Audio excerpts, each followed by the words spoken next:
Welcome to History Explained, where we illuminate the past to better understand our present. I'm your guide to your daily journey through the past to empower the future. Today is Monday, June 9, 2025. As we do every Monday, we're exploring the significant events that occurred on this date throughout history.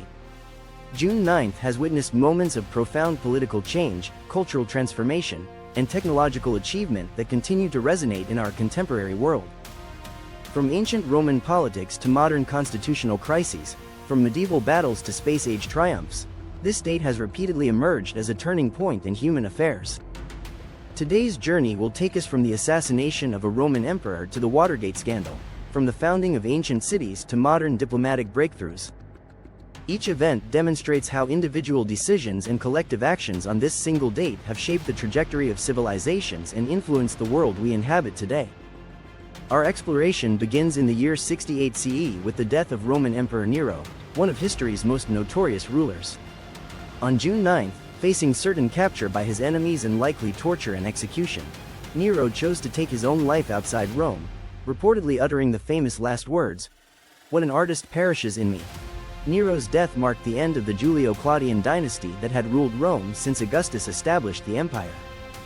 His 14-year reign had been marked by increasing tyranny, extravagance, and brutal persecution of Christians, including his alleged role in the Great Fire of Rome in 64 CE. While historians debate whether Nero actually fiddled while Rome burned, his reputation for cruelty and excess made him deeply unpopular with both the Roman Senate and the people. The immediate aftermath of Nero's death plunged Rome into civil war known as the Year of the Four Emperors. Galba, Otho, Vitellius, and finally Vespasian each claimed the imperial throne in rapid succession, demonstrating the fundamental instability that occurred when the imperial succession lacked clear legitimacy. This crisis would eventually lead to important reforms in how Roman emperors were chosen and succeeded. Nero's death also had significant implications for early Christianity. His persecution of Christians, including the traditional accounts of the martyrdoms of Saints Peter and Paul, had made him a figure of particular hatred among Christian communities. Early Christian writers would later identify Nero with the Antichrist, reflecting the profound impact his persecution had on the developing Christian church. Moving forward to June 9, 1534, we encounter a pivotal moment in the Protestant Reformation when Jacques Cartier claimed the Gaspé Peninsula for France during his first voyage to North America. While this might seem like a routine colonial claim, Cartier's expedition represented France's entry into the competition for North American territories and would have lasting consequences for the development of what would become Canada. Cartier's voyage was motivated by France's desire to find a northwest passage to Asia and to establish French claims in the New World to compete with Spanish and Portuguese colonial expansion. His exploration of the St. Lawrence River system would establish the foundation for New France and the eventual development of Quebec as a distinctly French-speaking society in North America.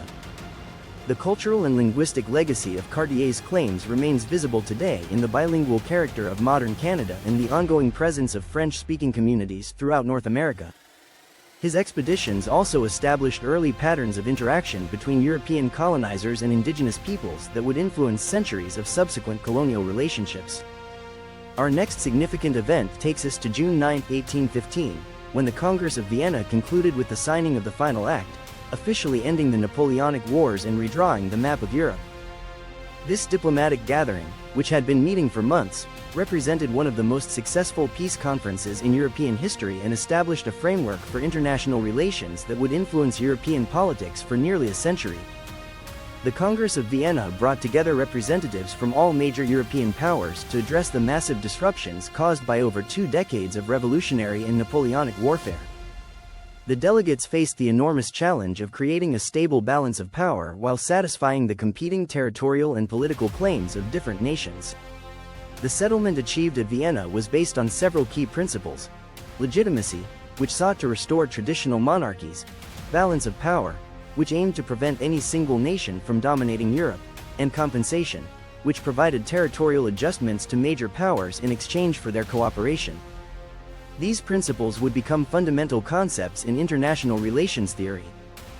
Perhaps most importantly, the Congress of Vienna established precedents for multilateral diplomacy and collective security that would influence later international organizations. The concept that major powers had both rights and responsibilities for maintaining international order emerged from Vienna and would eventually evolve into modern international law and institutions like the United Nations. Moving to June 9, 1898, we witness the signing of the Convention for the Extension of Hong Kong, which leased the new territories to Britain for 99 years. This agreement expanded British control over Hong Kong beyond the original island and Kowloon Peninsula, creating the geographic boundaries that would define Hong Kong throughout the colonial period and beyond. The lease agreement was imposed on a weakened Qing dynasty following China's defeat in the First Sino-Japanese War and reflected the broader pattern of European and Japanese imperialism in East Asia during the late 19th century. The 99-year term was considered essentially permanent by British negotiators, who could not imagine circumstances under which Britain would voluntarily surrender such a valuable territory.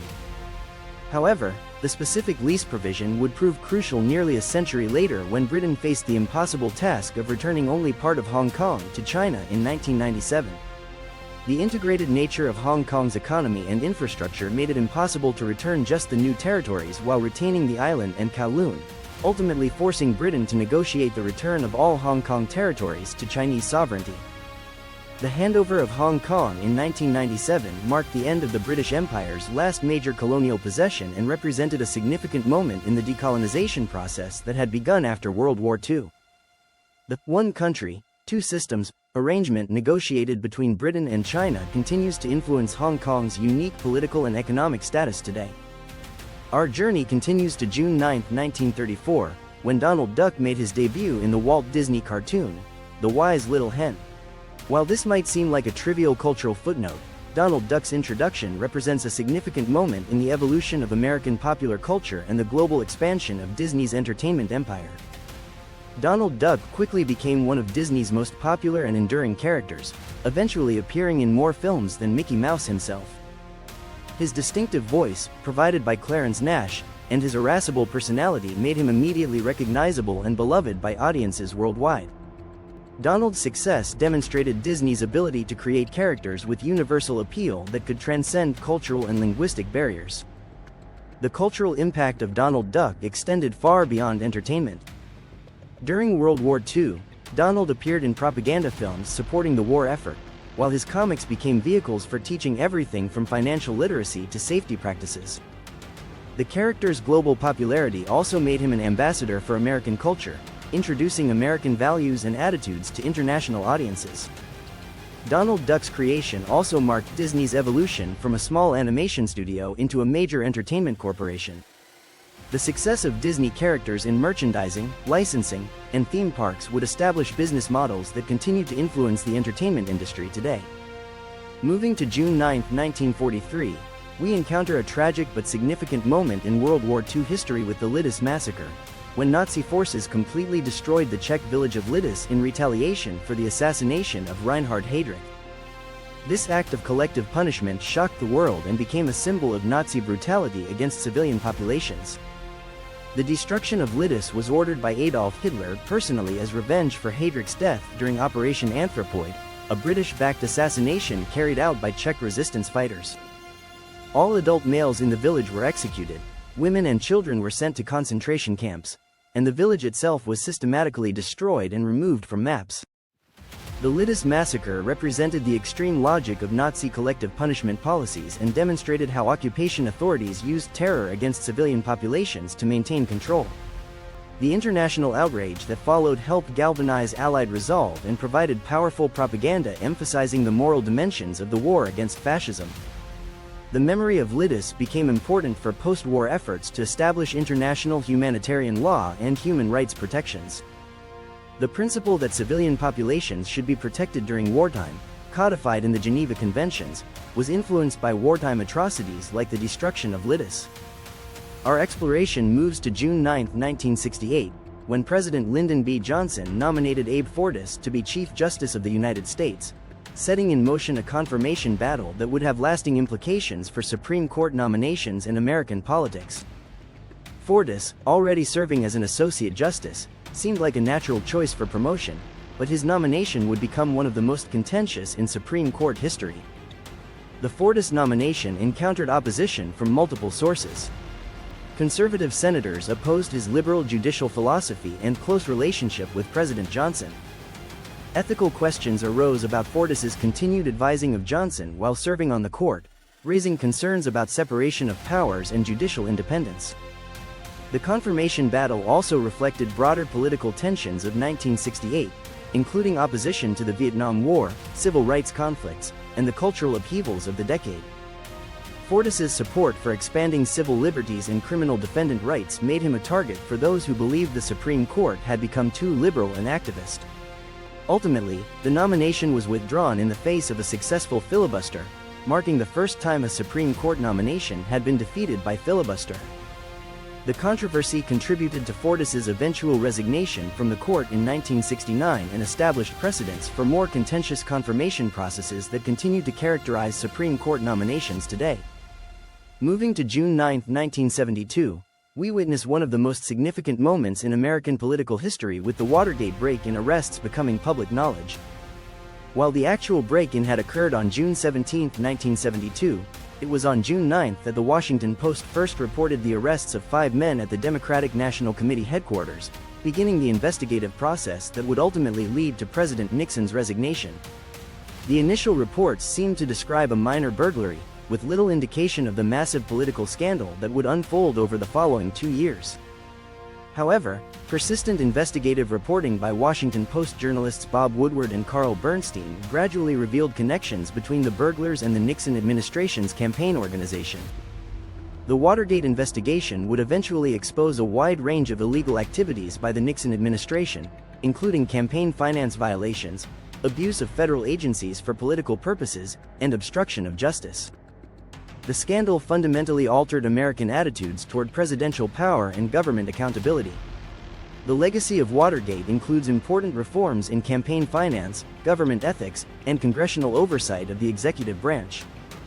Perhaps more importantly, Watergate demonstrated the crucial role of investigative journalism and judicial independence in maintaining democratic accountability, lessons that remain relevant for contemporary discussions about government transparency and press freedom. Our penultimate event brings us to June 9, 1983, when Margaret Thatcher's Conservative Party won a decisive victory in the British general election, securing her second term as Prime Minister.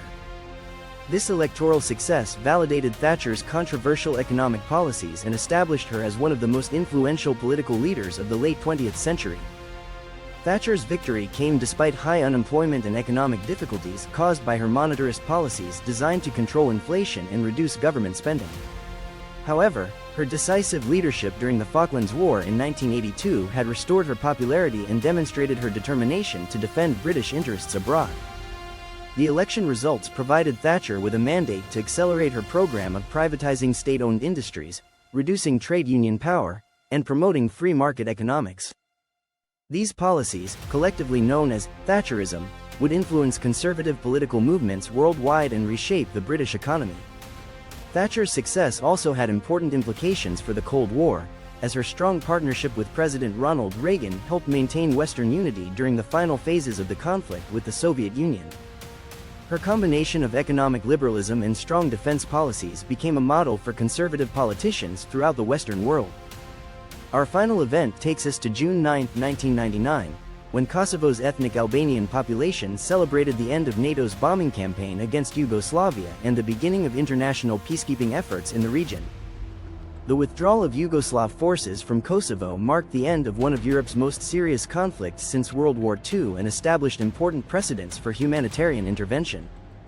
The NATO intervention in Kosovo was controversial because it occurred without explicit United Nations authorization, raising questions about the legality of humanitarian intervention and the role of international law in protecting human rights. However, the operation was justified by the alliance as necessary to prevent ethnic cleansing and massive human rights violations. The Kosovo conflict demonstrated both the possibilities and limitations of international intervention in internal conflicts.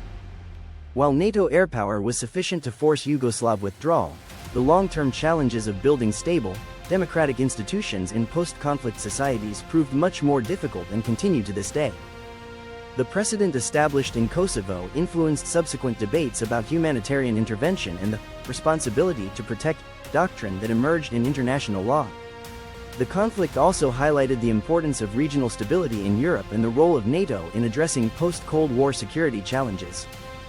As we reflect on these diverse events from June 9 throughout history, we can see recurring themes of political transformation, international conflict, and the ongoing struggle to balance power with accountability in human affairs.